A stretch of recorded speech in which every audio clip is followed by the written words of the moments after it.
Welcome to the Crypto Daily News. This podcast is created by Generative AI. Today is October 21st, 2024, and we're diving into the latest developments in the world of cryptocurrency and blockchain technology. Links to all stories can be found in the episode notes. Federal Reserve Governor Christopher Waller recently shared his insights on decentralized finance, or DeFi, at the 19th Annual Vienna Macroeconomics Workshop. Waller believes that while DeFi offers innovative services, it won't replace centralized finance. Instead, it can complement it by enhancing efficiency through technologies like distributed ledger systems. He emphasized the potential of tokenizing traditional assets to facilitate transactions and improve record-keeping. However, Waller also highlighted the risks associated with DeFi, such as misuse by bad actors, and stressed the importance of regulation. Currently, U.S. lawmakers are directing agencies like the Treasury and SEC to study DeFi, rather than including it in recent bills.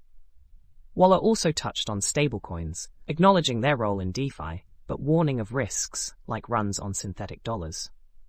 He concluded that with proper regulation, stablecoins could benefit payment systems and serve as safe assets. BOXABL is making waves in the housing industry with its innovative approach to affordable housing. The company has developed the Casita, a compact, pre-built home that can be installed in less than a day. With over 190,000 reservations and 82 patents filed globally, BOXABL is on a mission to revolutionize home construction. The Casita, measuring 361 square feet, includes essential amenities and is designed for various applications, from workforce housing to disaster relief. BOXABL draws inspiration from automotive manufacturing to streamline construction processes and reduce costs. The company has raised over $150 million and is seeking an additional $1 billion to expand production capabilities. Founders Paolo and Galliano Tiramani are committed to making housing accessible and affordable, positioning BOXABL as a potential game changer in the market. Coinbase is undergoing a strategic reorganization, promoting Jesse Pollack to lead both its Layer 2 blockchain, Base, and Coinbase wallet. This move signals a shift towards a more integrated approach, with the company restructuring into three main divisions: incumbent business lines, on-chain opportunities, and payments and commerce. The exchange remains a core revenue driver, with significant growth in transaction revenue and custodial fees. Pollack's leadership aims to streamline the user experience for on-chain transactions, enhancing product integration and user engagement.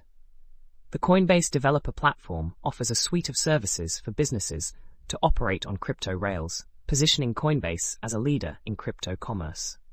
Morgan Stanley has significantly increased its Bitcoin ETF holdings, now exceeding $272.1 million, reflecting a growing demand for cryptocurrency investments.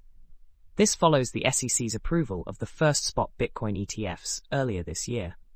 Morgan Stanley's holdings represent a small fraction of its total assets, but the firm is encouraging financial advisors to offer these ETFs to clients. Additionally, the firm's global head of research sees potential in Bitcoin mining stocks, suggesting future regulations could boost demand. Meanwhile, JP Morgan is optimistic about the future of cryptocurrencies, predicting growth for Bitcoin and stablecoins by 2025, driven by regulatory changes and geopolitical factors. Both Morgan Stanley and JP Morgan are positioning themselves to capitalize on the rising interest in digital assets. That's all for today's episode of the Crypto Daily News. We hope you found these insights into the world of cryptocurrency and blockchain technology informative. Don't forget to check the episode notes for links to all the stories we've covered. Join us again tomorrow for more updates. Stay informed and stay ahead.